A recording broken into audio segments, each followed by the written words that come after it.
Is this the best all-in-one cooking system around on the market at the moment? Let's give it a test, let's give it a review.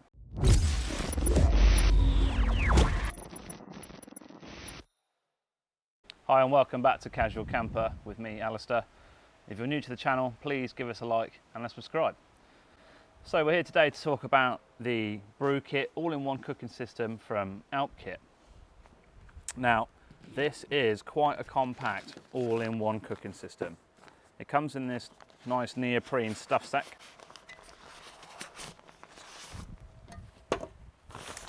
It's a bit of a snug fit, but it does the job. As for the actual pot itself, as you can see, it has a nice neoprene finish on the outside. Now this has the added bonus of not only insulating your mug to keep your water hot when it's boiled, but because it is insulating, it means your water is going to boil that little bit quicker. It has these nice folding out handles on the side, which are rubberized, so when you're lifting your pot on and off the stove, you're not going to be burning your hands. Also on top of the pot, we have this nice rubber lid with its own pouring spout here as well. So that's a nice flexible lid to be able to get on and off your pot. Also included with the Brukit is a pot stand, which we'll come back to shortly.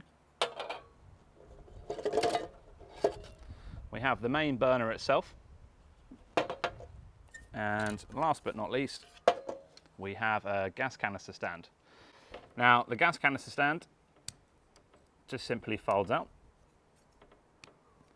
And what I have with me here today are 3 different varied sizes of gas canisters, from the big 500s down to the 100s. Now, these two have the exact same width, whereas in the 500 is slightly larger.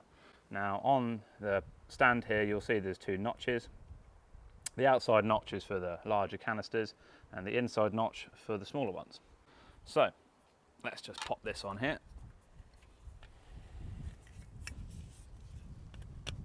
Like so. Now, what that obviously does is it gives your canister a little bit more stability depending on where you're cooking. Sometimes you might need it, sometimes you might not, but it's good to have. The actual main burner itself has a piezo igniter on the top. Now what that enables you to do is not have to worry about trying to light your burner on a windy hillside somewhere. Because it creates its own spark, it's good to go. On the other side here we have the gas regulator and of course the main burner itself. So let's just screw that on here.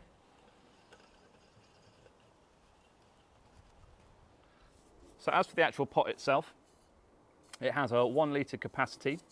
You can see inside here it has a 1 litre line and then a ½ litre line at the bottom with a little notch in the middle for sort of 3/4 full. It has a wind reflector around the outside, and that obviously helps any wind blowing through to your burner. And then it also has this flux ring on the inside, which acts as a heat exchanger, which means it's going to use less gas on your cooking system because it's going to heat the pot more efficiently. And that just simply locks on top, like so. And then with the lid on top, you're ready to go.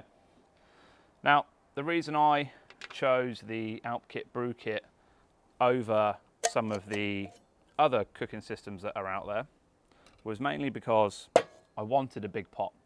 Now, when I go out, I take a variety of wet meals and dry meals. I won't go into the technical differences between the two. Needless to say, one is wet, one is dry. So this one is boiled in the bag and ready to go. This one requires adding water. So when I'm using the boil in the bag food, I can literally just move all of the meal inside down to the bottom, fold the packet in half, pop it in the pot with 500 mils of water, which is going to bring it up to about here, and you're good to go.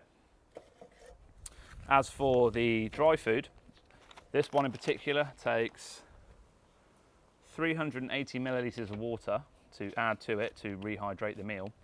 So if you only had a small cooking system, the chances are you're going to have to boil water twice if you want to have a cup of tea or a coffee afterwards. By having the bigger pot, you can boil up enough water so you can make your food and have a cup of tea. Now we come on to the pot stand. Now this is a great addition by Alpkit. Now what this does is it enables you to be able to put a frying pan on here or a saucepan for whatever you want to do, make some bacon sandwiches for the team, anything like that. Now all you have to do is fold these feet out here, like so, and then this just simply screws onto the top of your burner. And then that's literally it. Gas on, hit the igniter, and you're good to go.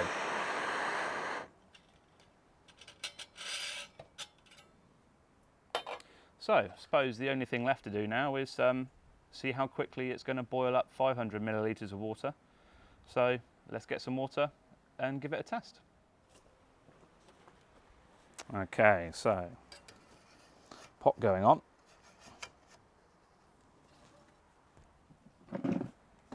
Let's just pop the lid on top just to help keep the heat in. And let's get the gas on, ignite. We're going. Open up that regulator.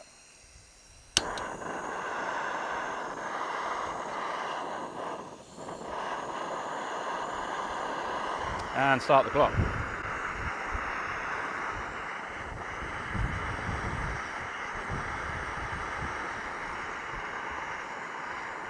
Now, as you might be able to hear, it is actually quite windy where I'm filming today in the garden.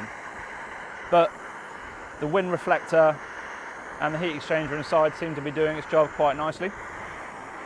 I can't see the flame wicking around in there, but I can occasionally hear the flame wicking around a bit with a strong gust of wind, but it's not blowing around anywhere, so I think we're all good.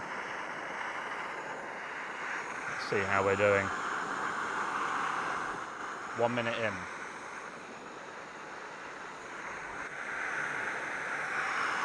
We've got some steam. Not far off now, not quite roaring bubbles yet. So close.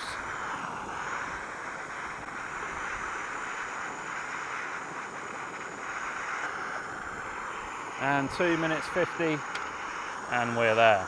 Let's just turn the gas down a little bit.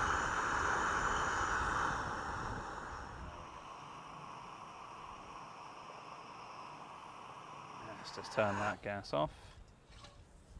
Let's grab our handles. And there we have it. 500 mils of boiling water in under 3 minutes. Not a bad effort at all for such a small little stove. So I would say, if you're in the market for a well-priced stove that's capable of boiling up a large amount of water or being still reasonably compact to carry around hiking or camping or whichever outdoor pursuit you choose to be using this in, then I think it's a very good stove, definitely worth a look at. So I hope you found that video informative for you. If you're looking for a nice compact cooking system, then maybe this is the one for you. As always, please give us a thumbs up if you found this video interesting. If you loved it, please subscribe, and I look forward to seeing you in the next one.